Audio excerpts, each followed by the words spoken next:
Boa noite, me chamo Eduardo, tenho 37 anos. Na época eu tinha 13, era um menino muito desobediente e rebelde. Brigava na escola com os colegas, não fazia minha lição e as minhas tarefas de casa que meu pai pedia para mim fazer, eu até fazia, mas sempre reclamando. Meus pais não sabiam mais o que fazer comigo, até me davam alguns laçaços, mas parece que piorava. Era muito desbocado, falava muitos nomes feios e tava nem aí. Pensava que ninguém me pararia. Pois bem, era um dia normal como qualquer outro. Levantei cedo e fui para a escola. Eu ia sozinho, pois as outras crianças não gostavam de mim. Eu também nem fazia questão.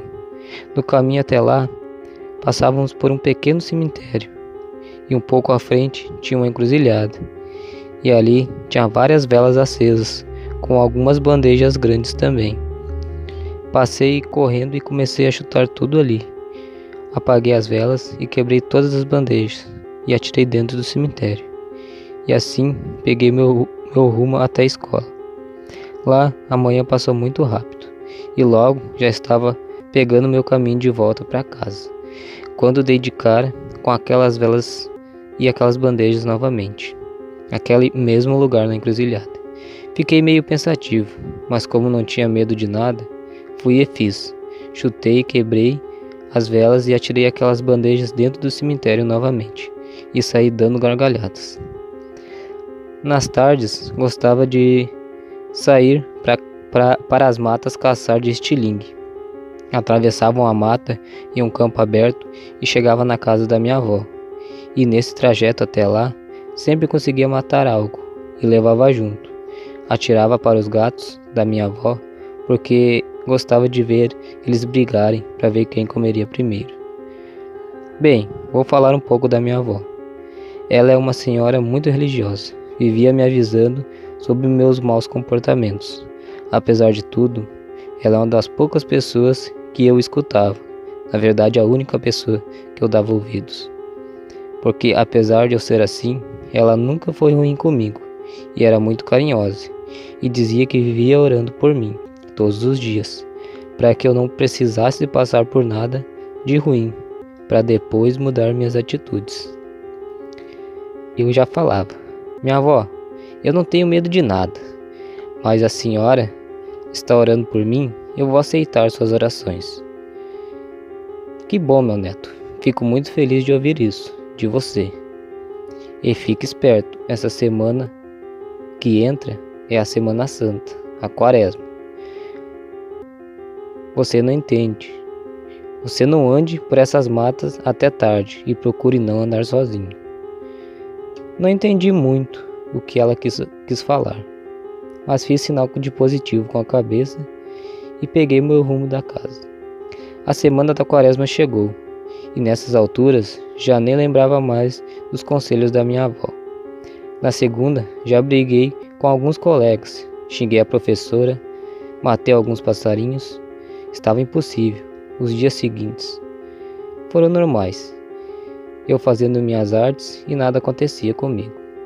Mas na sexta-feira do último dia da semana, foi ali que tudo aconteceu. À tarde saía para caçar. Entrei na mata. Eram umas 3 para 4 horas da tarde. Avistei um pica-pau e fui abaixado até chegar próximo dele. Quando ia atirar, ele pulou para outra árvore, próxima dali. E assim foi adentrando aquela mata atrás dele.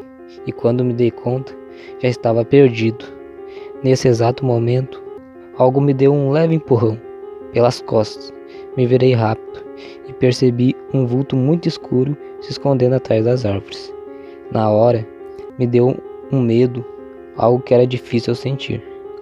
Quando fui tentar sair dali, algo me chama pelo nome, com uma voz bem aguda. Aí sim, o medo foi grande. Saí correndo, caindo nos espinhos. Nem sabia a direção que estava indo. Muito provável que estava me perdendo cada vez mais. E algum monstro estava ao meu encalço. Corri por mais ou menos uma meia hora, entre tombos e espinhos afiados como faca. Cansei e parei, com a respiração ofegante, quando de trás de algumas árvores sai aquela criatura negra, alta, com a cabeça de bode, corpo com pelos ralos, um rabo parecia de boi, com uma espécie de lança na ponta. Os cascos eram de cavalo, nas mãos tinha garras. Observei bem os detalhes daquela criatura. Mas o que mais me deixou traumatizado foi o fato daquele bicho conversar como se fosse um ser humano. E assim ele me falou: "Meu caro Eduardo, estou aqui porque você me chama todo dia. Briga, desobedece seus pais, mata todos os animais que cruzam seu caminho. E eu gosto. Para mim, você é uma presa fácil. Facilita tudo para mim. Hoje você vai vir comigo, por bem ou por mal." Bom, me virei e saí correndo, sem rumo, novamente na mata. Já estava tudo escuro, enxergava muito pouco. E aquele bater de cascos chegava cada vez mais perto. Pensei que não me escaparia, quando na minha frente surge uma pequena luz, flutuando. Ou algo ou uma intuição em mim dizia para mim segui-la, e assim fiz. Quanto mais que depressa cheguei numa estrada, e ali já conheci o lugar. A luz foi em direção à casa da minha avó, e sumiu quando chegou na porta da frente. Cheguei que nem um louco batendo. Minha avó abriu a porta na hora. Parecia que já estava me esperando. Abracei ela e em lágrimas de medo e cansaço escorriam pelo meu corpo. Minha avó falou para mim: "Descansa, meu filho." No outro dia nós conversamos, e assim fiz. Quando acordei, já estava ali, no pé da cama, minha avó, meu pai, e contei tudo para eles. E pedi perdão por as coisas ruins que fiz. E desde então, mudei da água para o vinho. Fui uma pessoa totalmente diferente. Arrumei amigos e era muito grudado com meus pais. Eles tinham orgulho de mim. Bom, uma lição de vida, né? Mas se não fosse as orações da minha avó, tenho certeza que aquela criatura teria me pegado. Moral da história: se não muda por bem, mudará por mal.